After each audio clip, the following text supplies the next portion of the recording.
Ouais, salut Fabrice, t'es l'œnologue de Kefraya. Oui, Ça fait combien de temps que t'es là? je suis arrivé très précisément en 2006, quelques jours après les événements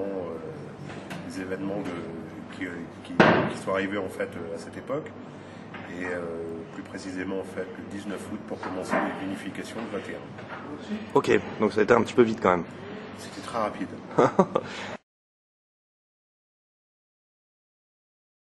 Comment tu t'appelles? Rani. Rani. Voilà, assistant œnologue de Fabrice. Ouais, Depuis 1 an et demi, c'est ça? depuis un... Donc t'as vu tous les nouveaux travaux, tout ce que j'ai filmé tout à l'heure, la modernisation complète du site de Vinif, etc. quoi. Ouais, exactement. Je suis venu, c'était au début en 2009, c'était presque la première fois que nous avons utilisé les nouveaux équipements. Nouveaux équipements. Ah super. Bon Fabrice, qu'est-ce que tu penses de la montée, de la création de toutes les nouvelles caves au Liban ces 5 dernières années, je crois? Ça fait depuis, depuis 2003, il y en a 20 qui se sont montées, 18, alors qu'il y en avait 12 avant. En gros, on a triplé la quantité des sites de production. On n'a pas triplé le volume produit au Liban, loin de là. Les nouveaux sites, ça doit représenter peut-être entre 10 et 20% de la prod globale.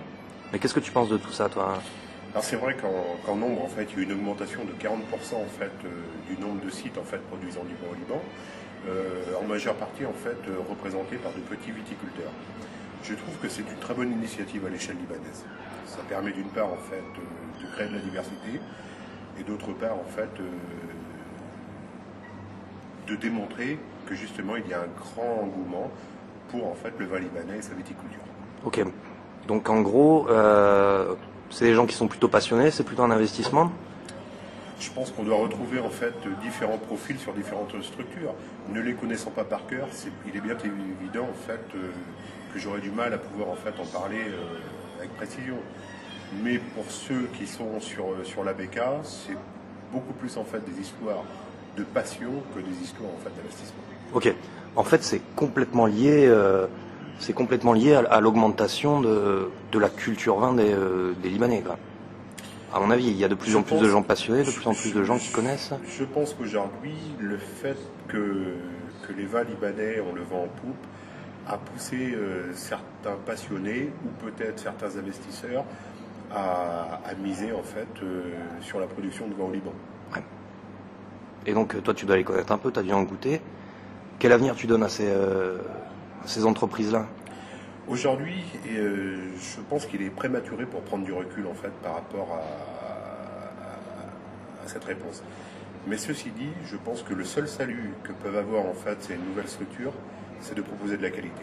Ça passera impérativement par ce point-là. Ouais. Non, c'est clair. Pour l'instant, il y a un petit peu de tout. Il y a beaucoup de gens qui travaillent sur des jeunes vignes. En gros, il y a deux profils. Il y a des viticulteurs qui ont commencé à monter leur petite production. Et il y a des gens qui ont monté des sites entiers et qui ne savent pas forcément ni commercialiser. Je pense qu'aujourd'hui, il faut savoir laisser le temps au temps. Donc pour toi, tu prends de la patience pour ces gens-là. Je pense. Ok. À côté de ça, donc j'en ai rencontré pas mal. Et ils ont des problèmes pour s'intégrer au marché libanais. À la fois donc tout ce qui est interne, tout ce qui est distribution dans le Liban, viser le public libanais. Ils ont aussi pas mal de problèmes pour viser l'export. En gros, il y a deux marques. Il y a celle pour laquelle tu travailles, Château Kefraya, qui est très très bien en place. Et il y a Château Ksara. Et les Libanais sont vraiment attirés par l'image de marque, par les entreprises qui ont déjà de la reconnaissance, etc. Donc en gros, vous êtes toujours les premiers sur les cartes des vins, dans les quelques bars à vin qui se sont montés, etc. Est-ce qu'il y a de la place pour ces gens-là pour réussir à s'intégrer? Et comment ils doivent communiquer? Alors je reprendrai un terme que tu as souligné. Les Libanais ont beaucoup de reconnaissance pour ces vins, que sont Ksara et Kefraya. Il est bien évident que s'ils éprouvent une telle reconnaissance, c'est intimement lié au niveau qualitatif des vins qui sont proposés. Ouais. La qualité des vins proposés aujourd'hui ne l'est que grâce à des investissements conséquents qui passent par des investissements conséquents qui sont justement synonymes d'une volonté qualitative. Non, c'est clair. C'est clair. Et donc pour toi, la qualité, s'il y a des petits producteurs qui font des vins de qualité, ça va passer. Ils n'auront absolument pas de problème de commercialisation à partir du moment où ils seront conscients justement d'un niveau de qualité et dès lors qu'ils seront susceptibles en fait de prendre la reconnaissance d'un grand public tant sur le plan Liban qu'à l'export. Ok. Non, je suis à peu près d'accord avec toi. Tant et si bien qu'ils arrivent à faire des étiquettes correctes, un packaging correct et qu'ils sachent démarcher. Oui, je pense qu'aujourd'hui, bien évidemment, il faut être conscient dès lors en fait qu'on lance un produit, quel que soit le secteur d'activité, ça peut être en fait le vin, les alcools, mais ça peut être en fait des chaussures ou des vêtements. Le positionnement est très important par rapport à ça. Voilà, il faut savoir ce que l'on recherche. Est-ce que l'on recherche en fait du positionnement entrée de gamme, milieu de gamme ou premium? Ouais. Et donc par rapport à ça, tu penses pas qu'il y a un petit manque de professionnalisme au niveau des nouvelles structures? Pas forcément un manque de professionnalisme, peut-être aujourd'hui un manque de moyens ou un manquement par rapport en fait à l'encadrement de certaines structures. Ouais. Peut-être que certaines structures auraient besoin de faire appel à des spécialistes. Aujourd'hui, chacun d'entre nous sait faire des choses, mais on ne sait pas tous tout faire. Ouais, non, c'est clair. Et du coup, la structure familiale de la plupart des nouvelles entreprises se prête pas forcément à une réussite spontanée. Si, bien ou au contraire. Bien au contraire. Elle peut. Je pense que bon nombre peuvent en fait se prédisposer à une réussite à partir du moment où ils sont conscients des moyens qu'il faut apporter à une structure en fait vitivinicole pour pouvoir réussir à produire de la qualité. Prenons un exemple. Dès lors qu'on se lance en fait dans le vin, si on part de zéro, sans plantation viticole, il faut planter les vignes. Les vignes sont plantées en 2010, par exemple, elles commenceront uniquement à produire en 2015 ou 2016. Ouais. La récolte 2015 ou 2016 va être une récolte de jeunes vignes, souvent très peu qualitative. Donc, pour attendre une récolte qualitative, il va falloir attendre entre 7 et 8 ans, voire plus. Ce qui pousse pour une plantation 2010 d'arriver à échéance 2018. Si on prend en considération les besoins de vieillissement d'un vin qui sont de l'ordre de 12, 14 ou 16 mois en fût, il faut rajouter une année et demie supplémentaire, ce qui rapporte 2020. Donc, c'est-à-dire que des vins comme ça, en vin de garde, que ce soit rouge ou des vins de très haut niveau qualitatif, nécessitent au moins 10 ans de recul par rapport à ce qu'ils font. Ok. Je suis bien d'accord avec toi. Donc, a priori, la nouvelle vague des vins libanais, la grosse qualité, on peut l'attendre à partir de... Entre 2015 et 2020, on aura vraiment des choses correctes et un vrai panel très intéressant, quoi. Oui, je pense qu'à cette échéance, on aura suffisamment de recul pour voir en fait ce qu'il en est. Ok. Super. Au niveau, je vais rebondir sur un petit truc. Au niveau de la distribution, c'est l'exportation des vins libanais.